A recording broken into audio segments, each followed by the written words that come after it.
These changes make Wuthering Waves the best gacha. Yeah, well, some would say it might already be the best gacha. But let's see what he's got to say. Yo, Another YouTube, video, what's going Gamma on? AJ AJ. here, back at it again with another video. And in today's video, we're going to be going over the top 5 changes Guerrilla Games needs to add into Wuthering Waves. They'll take this from a good gacha. Okay, so, these are changes that he wants to see come into the game. Okay, alright, interesting, because we made a video the other day myself, see things I'd like to see added to the game, specifically in terms of events and updates regarding gameplay and the gameplay loop itself. So let's see what he's got to say about this. So probably the best gacha on the market. These changes, guys, keep in mind, will apply to 95% of players. Maybe one thing won't apply, but the majority of these 5 changes, guys, apply universally to all players. But before we get into the video, if you like the content on this channel, guys, make sure you like, comment, and subscribe, as it does help me keep the... I think it's arguable that it's the best gacha in the space already, right? Obviously, I know that's totally subjective, but I think it's an argument that's fair to say, even if you don't agree, and you, I don't know, Genshin's your favourite, Star Rail's your favourite, PGR's your favourite, Nikkei, whatever it might be, I think it's fair to say that it's up there, right? Even if it's not your game, you've got to admit, I think, you know, it's in the shout, isn't it? The lights on this channel and help support me. Thank you guys so much for 3K, as the next goal now is for 10K. But without further ado, let's get into the video. So let's start off with number 5, guys, mobile optimization. Now, what do I mean by mobile optimization?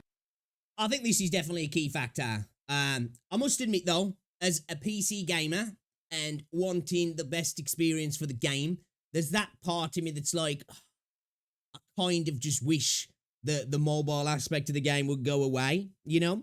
And I totally get that. That's a selfish point of view, and it's obviously going to affect the maximum revenue for Kuro as well. I just think this game is genuinely held back by the fact that it's on mobile. And that's probably the fact with some other mobile, other gacha games as well that are coming out and are already out, maybe like even Genshin.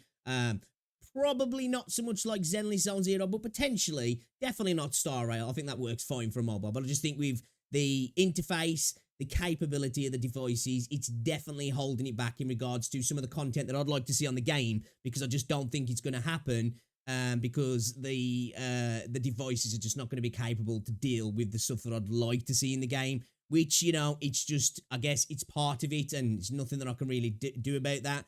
But yeah, a selfish part of me wishes that it wasn't on mobile as well. Optimization.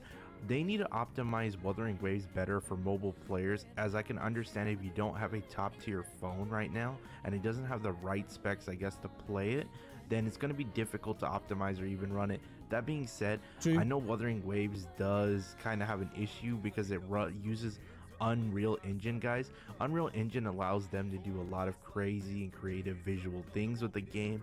It's going to be... It's a fast-paced game with beautiful particle effects as well. It's got quite high graphical fidelity. It's a big open world. You know, it's always going to struggle on even higher-end mobile devices, and I know they're getting better and better.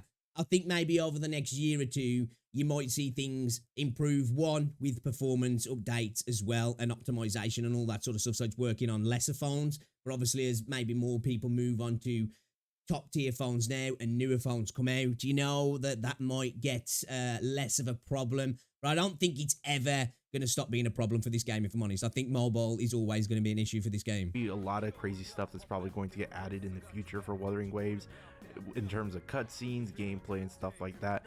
So for phones, it's going to be even difficult, even no matter how much they optimize it, probably to get it running perfect. That being said, I know a lot of phone players are also wanting controller support, so if they could even just add a... Is that still not a thing yet? That kind of sucks, I must admit. This game should have launched with controller support on mobile. I thought it had controller support. Like, as I say, I'm totally ignorant to what goes on in the mobile space, because again, I don't play games on phone, so, you know, I'm just totally ignorant of that. This game should have launched with controller support. The idea that people can play this game in any sort of enjoyable way on phone, to me, is baffling. And without controller support, that's insane. Controller support, and then maybe they can lower their settings down on there to make the game run smooth. I'm sure a lot of mobile players would be happy just to hear the controller support announcement and some optimization. I'm sure they would, yeah. Moving on, let's get to number 4. more for cost echoes to build on characters. Now, what do I I mean agree by with this, that, yeah. guys? I agree with Well, we this. have a lot of echoes right now in the game. If you guys seen the last video, you know we're getting more echoes. We don't know what values they are, if they're going to be 3, if they're going to be 1, if they're going to be 4. Hopefully, the new region will be a big impact on the amount of forecast echoes we get. I hope to God when we get the new region, we don't get like some small paltry amount of addition to the echoes. Like, in my opinion, we should be seeing a good chunk of echoes. Like, I'm thinking like potentially 50% of the base echoes coming into the new area. And I don't even mind if some of those are almost just like skin swaps almost. It's the same echo. It's just got a different color palette and it does different things. I'm kind of fine with that. But yeah, we definitely need some new echoes, and I'd like to see some new set bonuses as well. But we do need more forecast echoes. Why do I say that?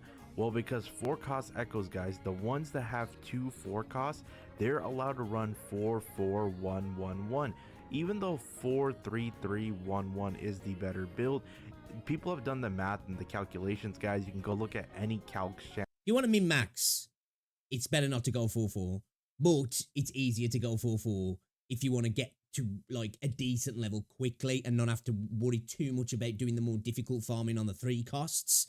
So yeah, it would help definitely, but I think by the time that happens, I think most people might have switched over potentially. I don't know. What are you guys running on your Echo setups actually? Channel, right? And the damage difference between 4-4-1-1-1 and 4-3-1-1-1 is literally a 5 to 3% around that ballpark, right, of a difference. It's not much. The reason why It's not much, but that is also a decent margin when it comes to higher tier stuff, and you know you need just that extra bit of juice. Again, this is like characters like Changli and Jinsei, isn't it? You know, where there's the argument between, does it make Jian not so much of a good character or the power creeping when they might get a little bit more, but he's so easy to get that power out of him, you know what I mean? So there's that argument there, but I think when you try, if you are a min-maxer, of course, that extra little bit is always going to benefit you, isn't it? why it's so big for us to get double forecast echoes into certain categories that don't have it, or certain echo sets that we don't have, is because it allows us now to build characters faster, spend less materials on tuners, echo materials. Well, it's less about the freaking tuners and it's more about the mats and stuff like that. That way we can just smoothly build the character, play with basically their max potential, and move on building the next character, because everything gets expensive in this game. Now let's move on to number 3. It gets expensive and it like grinds to a halt, doesn't it? You know, when you get to the higher end level of your forte circuit on your characters, when you're talking about the weeklies and then the echoes and the potential unlimited farming and re-rolls of echoes, because at the end of the day, you're never going to get the best set. There's always that chance to get a better drop, get a better substat, get a better roll. So yeah, definitely, I think that's a good point. And hopefully, again, as we get more of them, that'll become less of a problem. Maybe the new echoes, that'll be something that's built in, maybe. I don't know. Do you reckon we will get another tweak to the echo system? I still think there's some tweaks there to be had, and hopefully they do. Improved co-op / events. Now, what do I mean by that?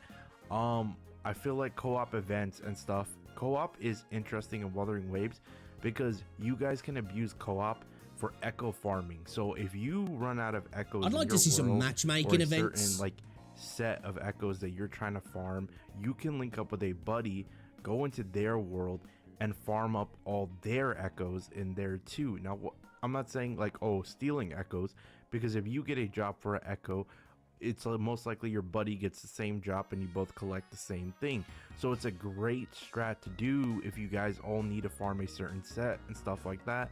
Y'all go into each other's worlds, and it kind of builds this somewhat of an infinite loop, but I mean, it just basically is an abusive method that you can get to building up a character fast. However, aside from that, I don't really say it's an abusive method, really, because I think the fact of building up your characters anyway is kind of like just a pain in the ass in that regards with Echo. So I suppose you could argue that, you know, well, some people will argue that it is, but I just don't think it is, because it's kind of like, it's a slow thing anyway, and being able to jump into other people's worlds to speed that up, I think that's a good thing to have. I don't have an issue with that. We really don't have anything we can do with co-op. I mean, the most fun you guys could have is probably go to Mount Firmament and fight the 120 level light cruiser, and he's pretty much a challenge. I know me and my friends had a fun time with that, because with the frame delay for a second, it was making the light cruiser OP as heck, and he was spamming from far away. It was fun but tedious. But yeah, guys, I think there's certain events where we can have co-op, where it would be fun to play with your friends and improve upon that concept, because they definitely do need to improve on the co-op. They do. As somebody who just, I'm not really bothered about that, and I'll happily play through everything solo. Not that I wouldn't enjoy doing stuff co-op with people, but I don't really care about that. But I think there's a lot of people that do, and I think it's something that definitely should be developed. There should be more stuff to do with your friends that are cool, but you could just do solo as well. So it doesn't, like, you know, kind of separate people to say, well, oh, if you're not playing with friends, you're not getting access to this extra little bit of juicy materials and potential drops or whatever. Yeah, I think more co-op stuff would definitely be good. I just think we should have some matchmaking stuff as well. Again, I keep going back to it, you know, like dungeon type content with matchmaking, you know, that little bit of MMO element to there would be fire. not a lot of gachas, at least the big four of gachas, have any sort of good co-op mechanics. Number 2, more endgame.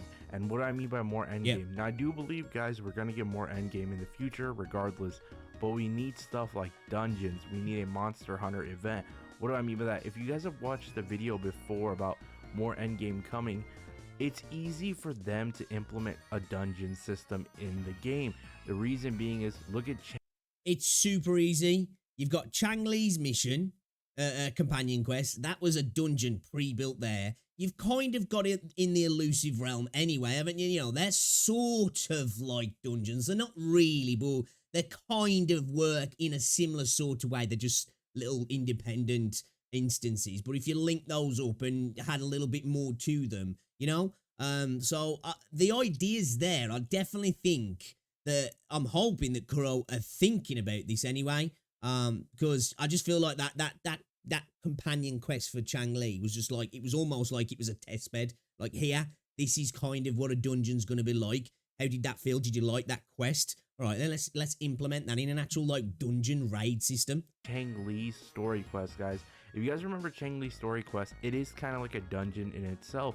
You go through into this new environment. There's a couple of puzzles you can do. You can add multiple waves of enemies. You can clear out. You know what I mean? This is exactly what I was talking about in my previous video, actually. Each time we move up the area or something like that, you can add a level boss.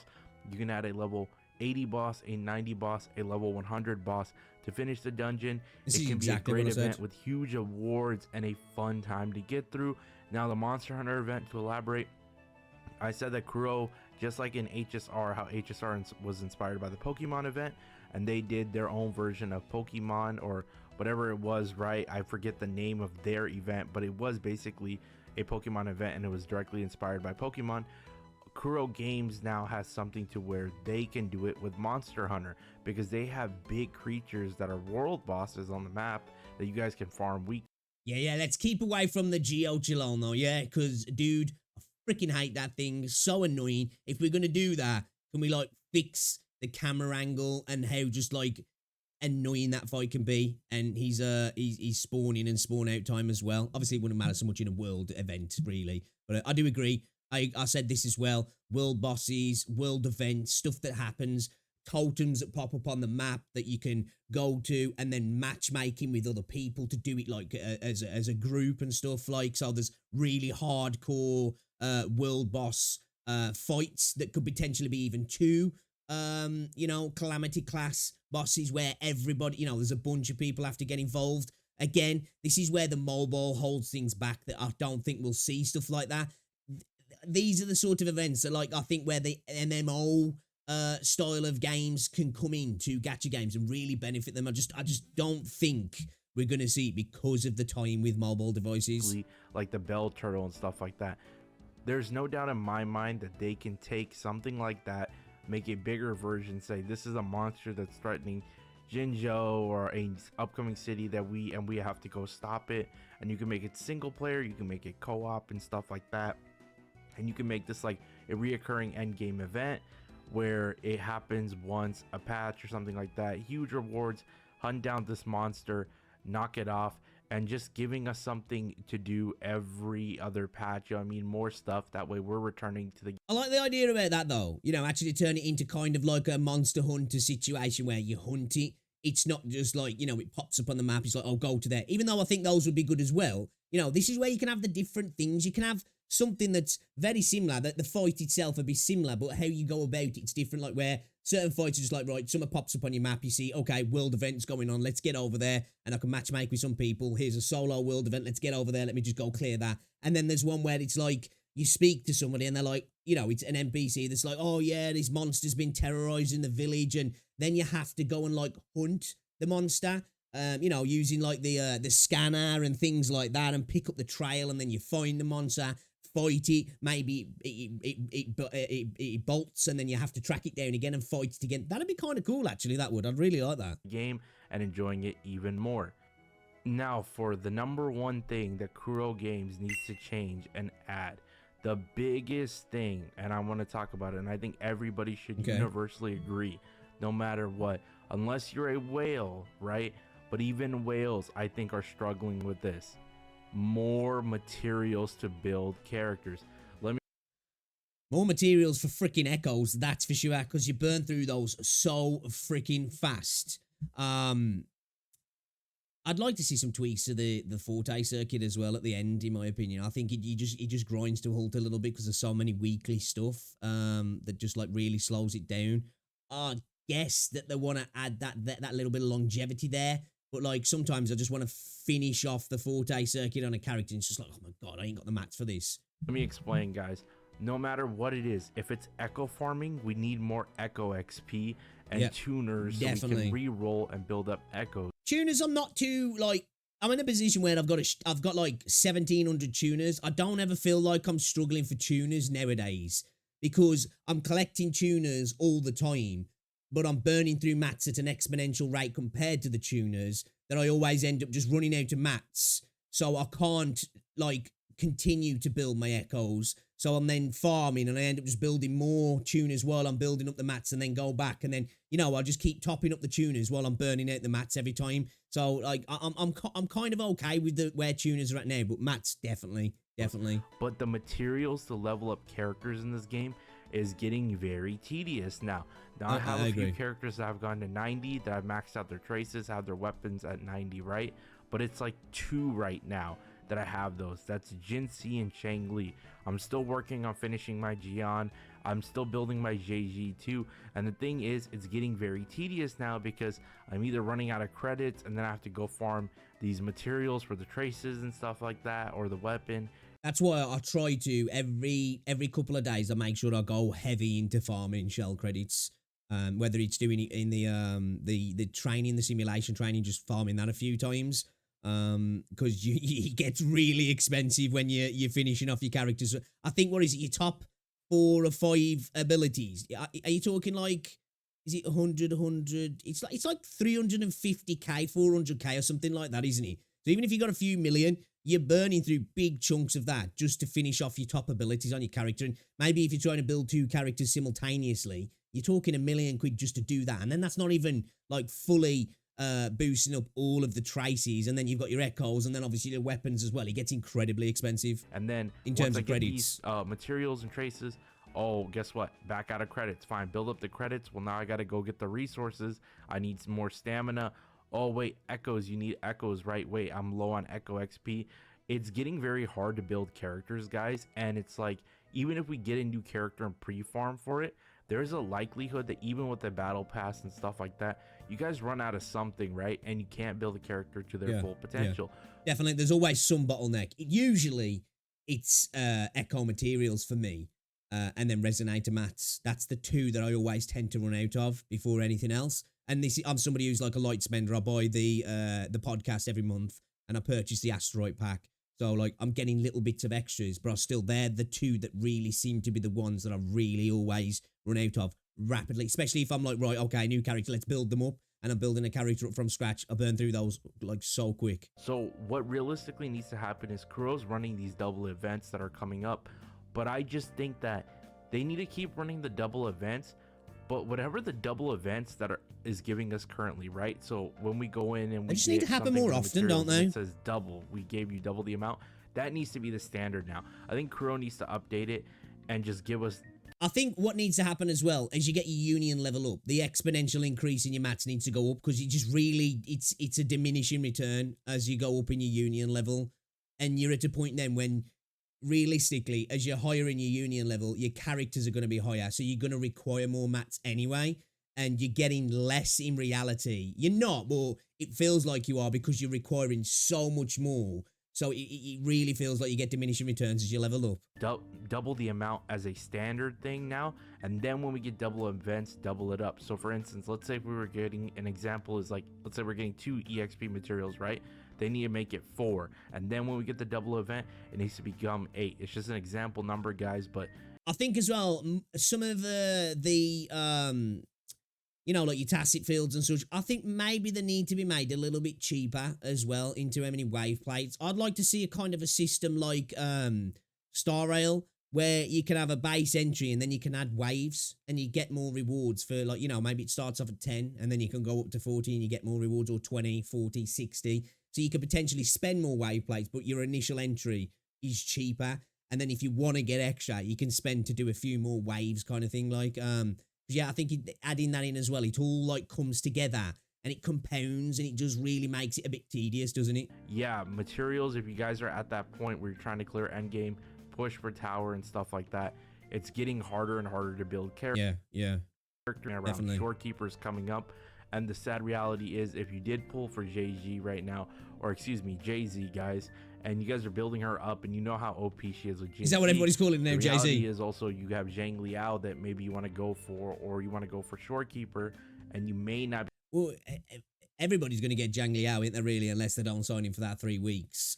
So that's going to be another character. And if the talk is right that it seems like he's going to be a Calcharo killer, then I think a lot of people are going to want to get on board with him, aren't they? So he's going to be another character to level as well. Be able to max out the character or bring it up to its full potential. And then by the time you do get it to its full potential and you're low on materials, 1-4 is around the corner. And who knows what epic character they're going to release your hype for. And then even if you win the 50-50, you probably won't have enough resources yet to build them up. But yeah, guys, that's it for this video. What do you guys think about the changes? Is there something I left out that you guys can add in? Let me know in the comments down below. Something left out that we can add in? I can't think off the top of my head. I definitely think number 1 is probably the most thing that takes the most priority in regards to making the game less tedious and just being able to build your characters faster as well. Like, I'm not one of those people that, right, I need to farm everything, pre-farm everything for a character because I need to be level 90 day 1. But it's when it comes to like your traces, you know, your forte circuit, when it comes to leveling that up, man, I just think that grinds to a halt. That's a little bit like tedious as well. And then add in all the other factors, it all comes together just to make it, it's not even so much that it's a grind.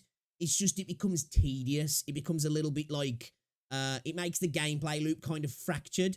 Because you end up building a character and then you're like, right, I'll just put that to the side for now and carry on doing other stuff. And then, oh, okay, I can come back and now I can carry on building that character. And I don't like that. If I want to be able to just build a character right off the get-go, I want to be able to just build them up.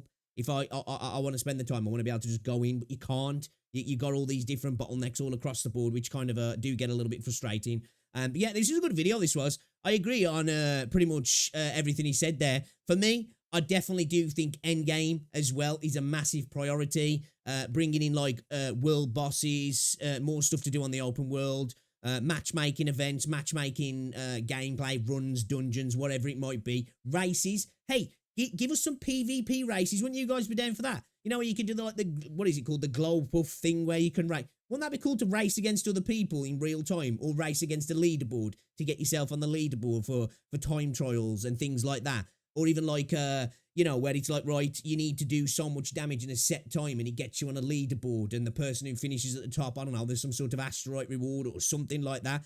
That'd be kind of cool. I'd like to see those sort of things in as well, where it's like, you know, pitting the community against each other. So there's a little bit of a, you know, even if it's just bragging rights, I wouldn't be winning it, of course, but it'd be cool to see. It'd be fun. I think, you know, just trying different things. I think they need to think out the box, take a bit of risk. This is one thing I really like about Terra Fantasy as a new player. It definitely feels like in developing that game, they were like, right, let's try a bunch of different things. Maybe not everything's going to hit, but we're going to try it. That's why I'm really looking forward to Neverness to Everness, and I think Kuro need to do that. They definitely need to take some risks in the type of gameplay they're going to bring to us.